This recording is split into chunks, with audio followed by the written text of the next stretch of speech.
Whenever I was in a big group of people, I would kind of shut down, keep to myself. Like if I was with friends and we had a big group of people over, sometimes I'd just leave.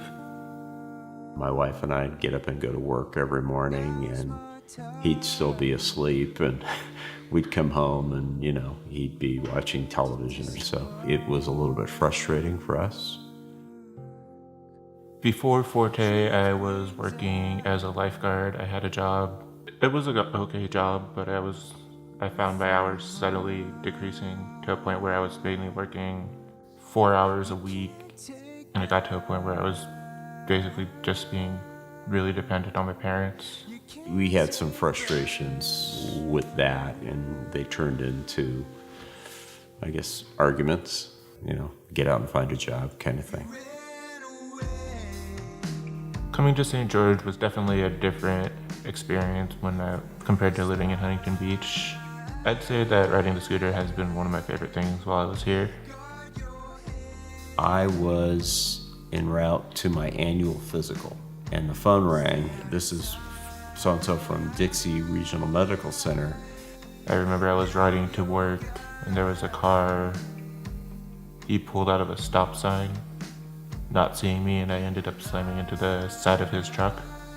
So she put him on, and he sounded perfectly fine. He said, I got in an accident on my scooter, but I'm okay. I had to make a choice between either not focusing on Forte as hard as I have and just kind of fuzzing out, or working harder than I had previously to a point where I could feel good enough to say, hey, I did this while I had a broken knee. Jonathan would have handled this a lot differently before Forte. I think he would have utilized us for every resource possible.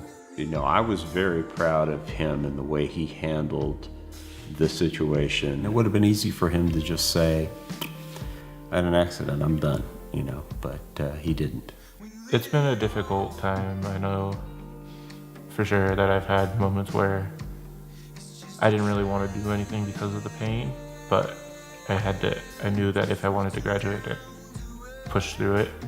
He's got a level of independence that he certainly did not have, that he handled all of this on his own, showed me quite a bit. I was able to mold myself into someone who's more dependent on himself, someone who's more goal-oriented, and actually a lot of that had to do with the accident too.